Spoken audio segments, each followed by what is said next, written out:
친 것처럼 생각하며 살아간다라는 말이 있어요. 하충이다, 이충이다 이거는 순전히 사람의 그 잣대로 이야기를 하는 거예요. 곤충이 우리 사람보다 몇 억 년 먼저 지구에 나왔거든요. 세상을 보는 따뜻한 시선 정용실의 뉴스 브런치. 네, 정용실의 뉴스 브런치 듣고 계신 지금 시각 11시 37분입니다. 일상과 자연 속에 또 산업 속에 우리 곁에 동물이 늘 존재하고 있죠. 이 동물의 권리를 중심에 놓고 전해드리는 뉴스 동물 이슈입니다.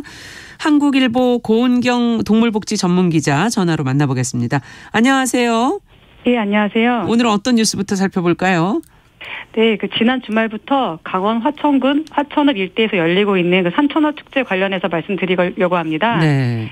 예, 이게 코로나19로 중단됐다가 3년 만에 재개된 행사인데요. 예, 지난 주말에만 26만여 명이 다녀갔다고 합니다. 예, 엄청 지금 잘 되고 있다고 그러네요. 하고. 예.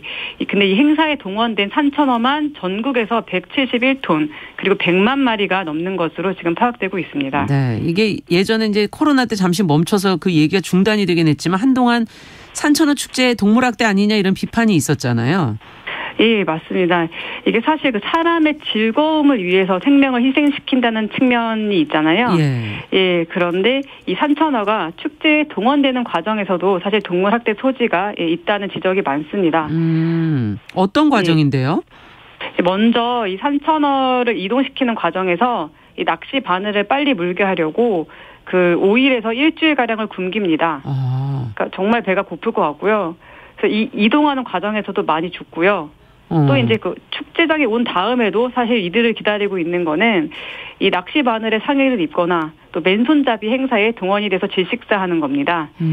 그리고 또 심지어 이 살아있는 산천어를 옷 속에 넣거나 또 사람이 입에 물기도 합니다. 그러니까 이게 그냥 낚시만 하는 게 아니에요? 예, 아닙니다. 예, 맨손잡이 행사 이런 것도. 맨손잡이는 맨손으로 잡겠다는 건가요, 산천어를? 네, 맞아요. 한정된 공간에 풀어놓고 사람들이 이제 맨손으로 막 잡는 거예요. 그리고 옷에다 넣는 건가요? 이게 어떻게 되는 건가요? 산천어를 잡은 다음에 어떻게 되는 거예요? 그러니까 잡은 다음에 이제 옷 속에 넣기도 하고 또 이거를 회나 이런 구이 이런 걸로도 또 먹기도 하고 막 하더라고요. 그렇군요. 근데 입에 문다는 건 뭡니까? 저는 이거는 뭔 말인지를 모르겠는데. 예, 이게 그러니까 그냥 과시하려고 하시는 건지 그냥 이게 좀 촬영을 하는 건가요? 예, 행동인 것 같아요. 예, 이제 그렇죠. 이제 촬영하려고 이렇게 물기도 하시고 하시는데.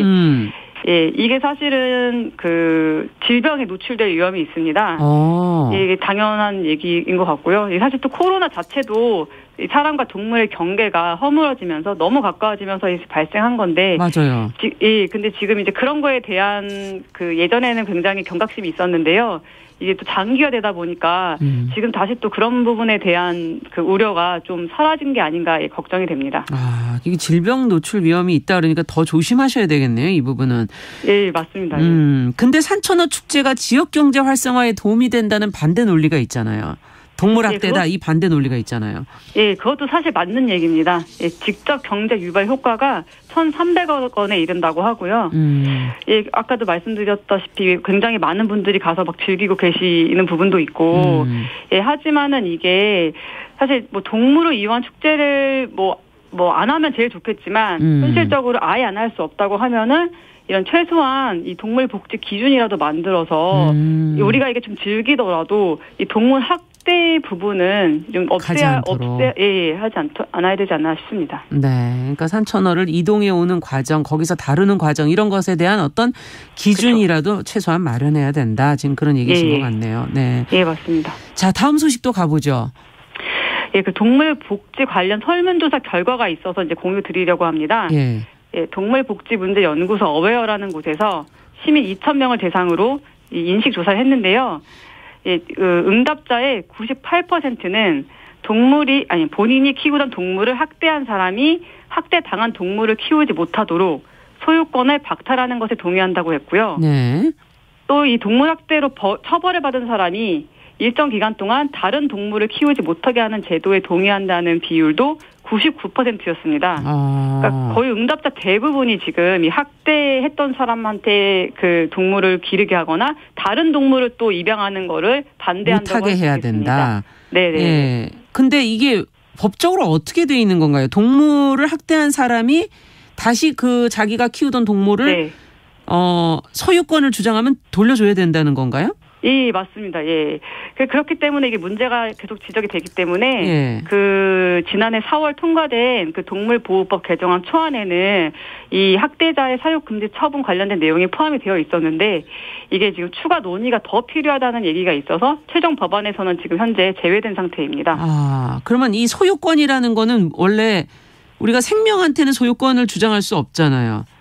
그러면 물건으로 보는 거군요. 그렇죠. 맞아요. 예, 민법에 지금 동물이 물건을 되어 있어가지고 네. 예, 그래서 이제 이런 일이 발생하고 있습니다. 아, 그럼 다른 나라는 이거 어떻게 되어 있습니까, 이 부분이? 네, 지금 독일, 스위스, 영국, 미국 등 해외에서는 동물학대 행위자에게 동물 사육 금지 조치를 내리고 있습니다. 예, 그렇기 때문에 우리나라도 꼭 관련해서 법 개정이 됐으면 좋겠습니다. 네, 이건 아주 근본적인 인식의 차이가 있는 게 아닌가 하는 생각도 드네요. 예. 자, 마지막 소식 전해주시죠. 예, 마지막 소식은요. 그 한국소비자원이 최근 5년 사이 반려동물의 죽음을 경험한 시민 1,000명을 대상으로 온라인 설문조사를 했는데요. 네. 그 10명 중 4명이 이 숨진 반려동물을 주거지나 야산에 매장 또는 투기했다고 했습니다. 그리고 이 행위가 불법이라는 사실을 몰랐다는 응답도 45%에 달했습니다. 그러면 이게 불법이면 어떻게 장례를 치르게 되는 겁니까? 과정 알려주세요. 현행법상 그 동물 사체를 쓰레기 종량제 봉투에 넣어서 배출을 하거나 동물병원에 처리를 위탁하거나 또는 동물 전용 장묘 시설을 이용하도록 되어 있습니다. 이게 지금 야산에 묻거나 이러면 사실 불법 매립이기 때문에 네. 이 폐기물 관리법에 의해서 과태료가 부과가 되고 있어요. 이게 환경 오염이라든지 전염병이 번지는 것을 막는다는 취지입니다. 네. 근데 병원이나 전용 장묘 시설을 이용하지 않으면 지금 네. 종량제 봉투에 넣어서 그렇죠. 배출하라는데 아니요, 이게 쓰레기. 이게 반려동물 사랑하는 분들 입장에서는 정서에 너무 안 맞는 거 아닙니까? 이걸 쓰레기로 봐야 되는데 너무 지금 놀라운 그건데요. 그렇죠. 예, 이게 사실 반려동물 키우는 사람도 그렇고 또 아닌 분들이 이걸 들어도 사실 좀 충격적이잖아요. 그러네요. 예, 그런데 이게 장묘 시설 자체가 현재 양적으로 또 질적으로 많이 부족한 상태입니다. 그렇군요. 그래서 예, 동물 단체들은 양질의 시설을 확충을 하고 또 이 반려동물 장례 문화에 대한 인식 개선도 이루어져야 된다고 말하고 있습니다. 네, 알겠습니다. 동물 이슈 오늘 소식 잘 들었습니다. 한국일보 고은경 동물복지 전문기자와 함께했습니다. 감사합니다. 네, 감사합니다. 네.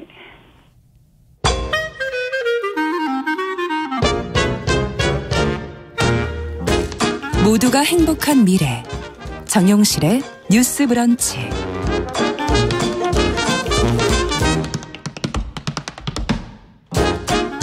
네, 지금 유튜브로 보시다 땅땅님께서 동물 학대 얘기를 하니까 동물 학대자를 잘 관찰할 필요가 있다. 동물 학대자들이